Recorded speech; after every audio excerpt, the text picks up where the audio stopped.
And another thing that we've recently been being contacted about is places euthanizing for starvation. If a bird comes in too starved, they actually want to euthanize it. We have a really strict eating plan we've never lost a bird to starvation.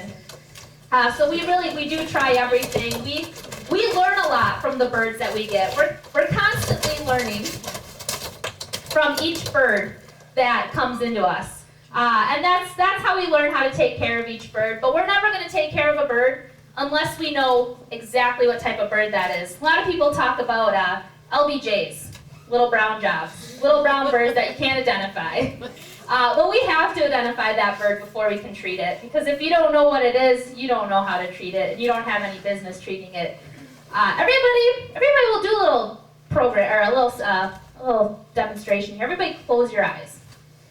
Everybody, pick your favorite bird.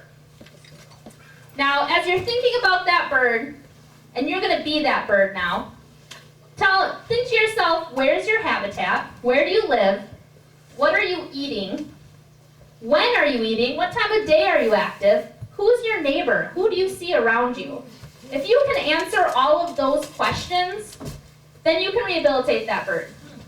But if you can't answer those questions, there's a good chance that bird's not going to survive. So we have to know everything, whether it's an insect-eating bird, a berry-eating bird, if they can live with one bird or not another bird, or if they can be outside in the winter or inside.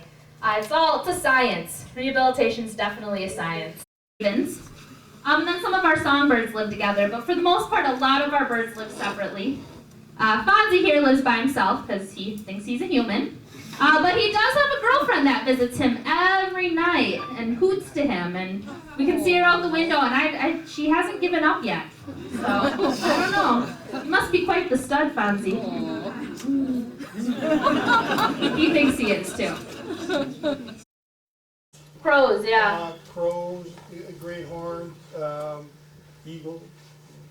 Yeah, but I mean, we haven't been seeing quite as many cases of it recently, but summer we're still very wary with some of our outdoor birds, making sure that they stay protected from mosquitoes and that Probably kind of a big thing would be, and correct me if I'm wrong here, but now, because I've gone on a lot of rescues for eagles and so forth, is lead. Lead. Yes, lead is the biggest issue. In both ammunition and tackle. Even copper-coated hunting rifle bullets that are copper-coated shatter. And to kill an eagle, it takes a piece about that big, tiny. And so even well-meaning people, if they've shot something and they leave gut piles, if the bullet is shattered, then there's lead in there. So that's another. Now a lot of recover. By the time it's recovered, we've spent over $2,000 in medication alone to save that eagle. So in the long run, using lead costs a lot more. Another reason, since Reggie is a nonprofit, another reason besides the safety of the birds is money. Buying live mice or live rats, I think a live rat costs $3. Fonzie, I was there when he came in as just a youngster. Young great horned owls will eat 12.5 mice per day. We trap our own mice that are running around the facility. I will give those. So a lot of times the store-bought mice and rats aren't a big part of their diet. Their diet is so natural, and it's really important for birds that are going to be released to get a very natural diet. I heard a story of I think it was a barred owl or a great horned owl. It was raised at a rehabilitation center, and they fed it nothing but white mice.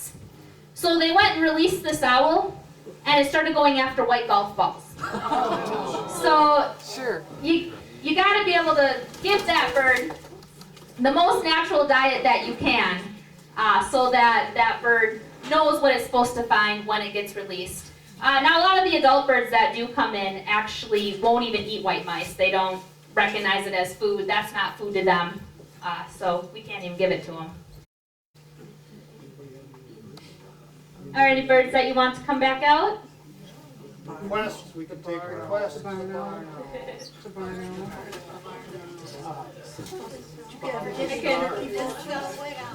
can see they're big hawks, but if we had a red-tailed hawk here this close, the one difference you'd see would be their feet.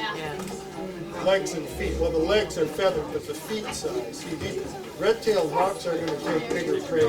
They're going to go rabbits, red squirrels. You know, there's very few times. She asked if veterinarians were involved in the care at our facility. A lot of times with the bald eagles, if they do die, unfortunately, because we have to send them to Colorado to the eagle repository, we can't do any sort of dissecting.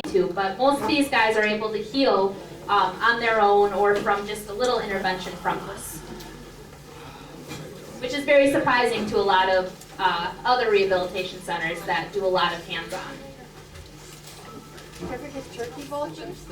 Oh my God, we have so many turkey vultures. We didn't have any room to bring any, but we have some that love to come to programs. In fact, they sit up here and they just open their wings up, and they love when people are staring at them.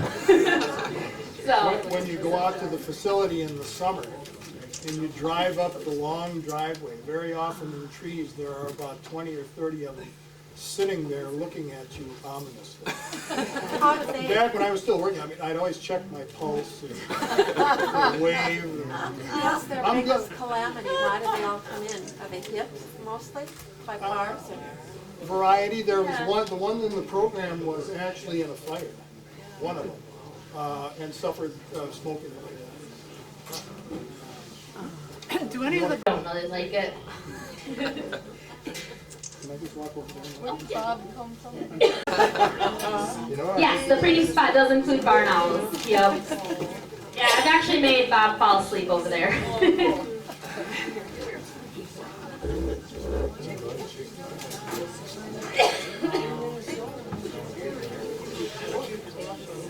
All right.